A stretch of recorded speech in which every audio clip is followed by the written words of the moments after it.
फर्ज करो तुम्हारे पास दो लोग हैं, दोनों का नाम अली है, एज भी बराबर, कद भी तकरीबन एक जैसा, लेकिन एक अली लाहौर में रहता है और दूसरा कराची में। दोनों एक जैसे लगते हैं, लेकिन उनकी जिंदगी, माहौल और आदत अलग हैं। अब बिल्कुल ऐसे ही होते हैं स्ट्रक्चरल आइसोमर्स, एक ही मॉलिक्यूलर फॉर्मूला लेकिन स्ट्रक्चर अलग।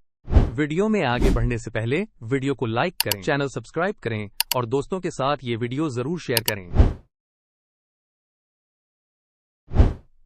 मिसाल के तौर पर C4H10, इसके दो स्ट्रक्चरल आइसोमर्स होते हैं।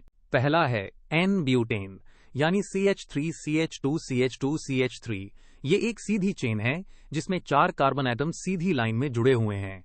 दूसरा आइसोमर है आइसोब्यूटेन यानी CH3CH3CH3। ये थोड़ा सा घूमता हुआ स्ट्रक्चर है, जैसे किसी चौक पर 4 सड़कें मिल रही हों। दोनों का मॉलिक्यूलर फॉर्मूला एक ही है, लेकिन स्ट्रक्चर बिल्कुल अलग।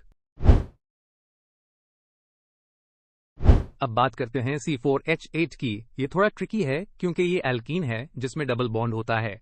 यहां भी दो आइसोमर्स बन सकते हैं। पहला है 1-ब्यूटीन यानी CH3CH2CH double bonded with CH2, इसमें डबल बॉन्ड एंड पर मौजूद होता है। दूसरा आइसोमर है 2-ब्यूटीन यानी CH3CH double bonded with CH3। इस बार डबल बॉन्ड दरमियान में होता है। यही फर्क उन्हें स्ट्रक्चरल आइसोमर्स बनाता है। केमिस्ट्री में स्ट्रक्चर बदलने से कंपाउंड की प्रॉपर्टीज भी बदल सकती हैं। यही तो है कमाल स्ट्रक्चरल आइसोमेरिज्म का। कभी कभी छोटे से फर्क से बड़ी तब्दीली आ जाती है, जैसे एक सेम नंबर का पासवर्ड हो लेकिन तरतीब बदल जाए तो वो काम नहीं करेगा। बस वैसे ही एटम्स की तरतीब बदलने से नया आइसोमर बनता है। क्वेश्चन 1, तमाम स्ट्रक्चरल आइसोमर्स में क्या कॉमन होता है? इसका जवाब है सेम फॉर्मूला।